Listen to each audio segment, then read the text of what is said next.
Donc une espèce exotique envahissante, en fait, c'est une espèce qui vient de zones géographiques éloignées, généralement d'autres continents, et qui a été introduite par l'homme, soit volontairement ou involontairement, et qui s'est acclimatée en fait à nos territoires et qui, par son développement, menace les écosystèmes naturels, les habitats, les espèces locales, et qui ont des conséquences écologiques, économiques et sanitaires négatives. Les espèces exotiques envahissantes font partie des facteurs de la perte de biodiversité au niveau mondial. Et il faut savoir que sur des secteurs insulaires, ça peut être le premier facteur de perte de biodiversité. On est dans une démarche d'élaboration de la trame verte et bleue. Donc depuis 2010, sur le territoire du parc, 140 km de cours d'eau ont déjà été prospectés. On s'y est pris en 3 vagues successives parce que c'est surtout des inventaires de nuit. Et aujourd'hui, on a à peu près 10% de ce linéaire qui est colonisé, qui est habité par l'écrevisse à pied blanc. Il y a un mâle qui est devant sa cache, au ras du mur là-bas. Ouais, hop, nickel, caché. Et il y avait une petite femelle qui traînait là dans le cours. Là, on fait un suivi sur les populations d'écrevisses à pattes blanches, qui sont donc les écrevisses autochtones en Europe et notamment en France. C'est l'espèce d'écrevisse autochtone la plus représentée en France. Donc on fait des suivis sur les populations d'écrevisses pour plusieurs raisons, parce que ce sont des espèces qui sont des très très bons témoins de la qualité des cours d'eau. Alors pas seulement la qualité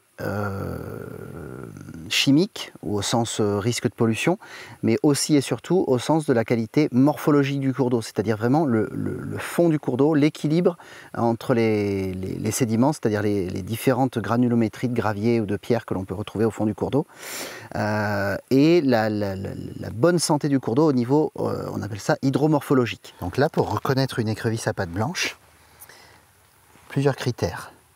Le rostre, la pointe qui est entre les yeux, là, les bords sont convergents, c'est-à-dire que si on suit les bords, ça va former une ligne, 2 lignes qui se rejoignent, et donc ça se termine en triangle. En arrière de ce qu'on appelle le sillon cervical, donc la soudure entre le thorax et la tête, là, ici, on a quelques petites épines, entre 1 et 7 en théorie, et généralement, mais il y a des exceptions, le dessous des pinces est relativement clair. Et après, d'une manière générale aussi en termes de reconnaissance, l'écrevisse à pattes blanches, elle a un petit côté légèrement granuleux. Vous voyez les pinces, on a un petit grain fin sur la totalité de la carapace.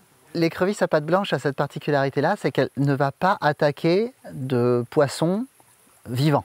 Il faut vraiment qu'il soit agonisant ou mort pour qu'elle prédate. Dès qu'il y a une truite morte, elle se retrouve consommée par les écrevisses et donc il n'y a pas de pathogène qui se développe sur les populations de truites puisque les cadavres sont retraités en direct. A contrario, l'écrevisse de Californie va attaquer des espèces de taille assez importante, notamment des truites de 10, 15, 20 cm. Elle est capable de tuer des truites de cette taille-là. Oh, puis il doit y en avoir une plus grosse au-dessus du... Ah oui, mais attends, au pied de cet arbre, je me demande s'il n'y avait pas une arrivée d'eau. Et là, à gauche de la petite racine, là où il y a un petit chicot rouge, dessous, tu as une petite cache. Donc là, tu as un beau petit mâle qui fait ses 70 mm à peu près.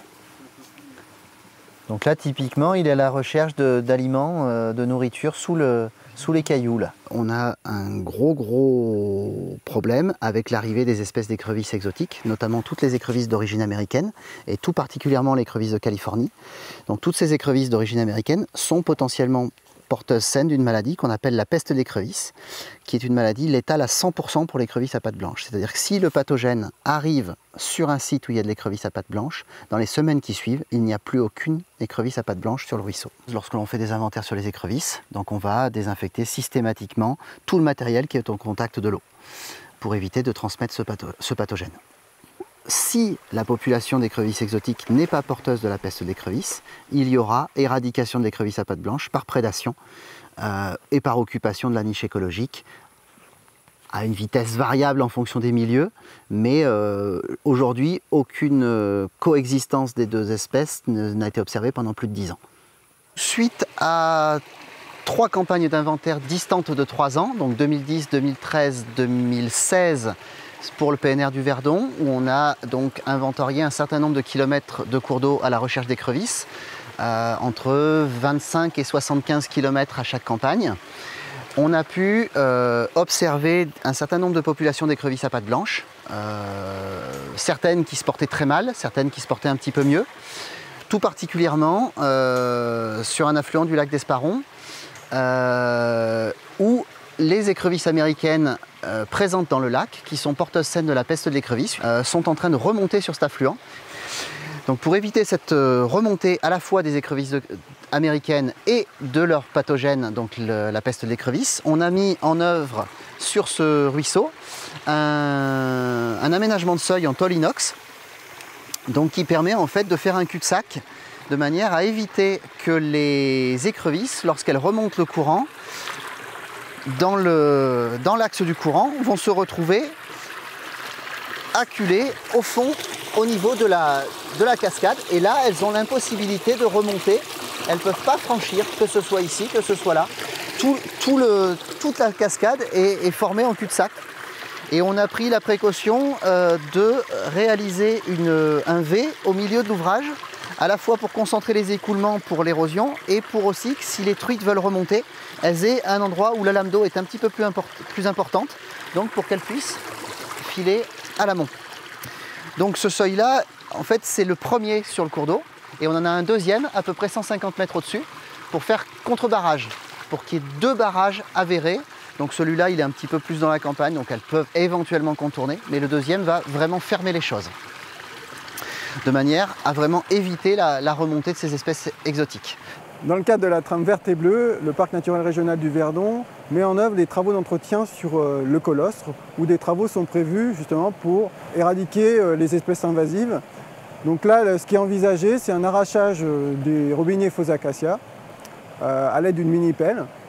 Et ensuite, la mise en place de boutures de saules sur toute la zone qui a été envahie par le robinier. L'objectif étant de redonner une ripisylve qui réponde en fait aux caractéristiques physiques de la rivière et qui permettent un bon fonctionnement. Il était compliqué d'arracher ces arbres. Du coup, ce qu'on a prévu de faire, c'est ce qu'on appelle un cerclage. L'objectif, c'est de couper, on va dire, les vaisseaux qui alimentent l'arbre en sève.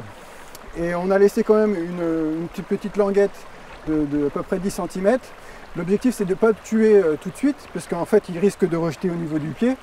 Et en fin de printemps, on enlèvera la languette, ce qui permettra en fait d'épuiser la plante. Et en 1 ou 2 ans, ce qu'on envisage, c'est qu'il sèche.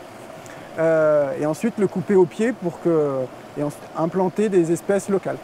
Les actions de gestion, elles n'auraient pas forcément de sens, en tout cas, elles auraient une portée beaucoup plus limitée si on n'a pas une action forte de sensibilisation, d'information près des riverains. Ce n'est pas de l'écologie de salon, c'est de l'écologie de terrain. On a un problème, je ne sais pas s'il faut l'appeler sanitaire ou autre, enfin peu importe, avec ces écrevisses. On est sur un petit affluent du Verdon. Alors le Verdon, évidemment, tout le monde connaît, tout le monde fait des efforts, mais je crois que le Verdon n'est ce qu'il est que parce qu'il a des affluents qui eux-mêmes sont maintenus en bon état.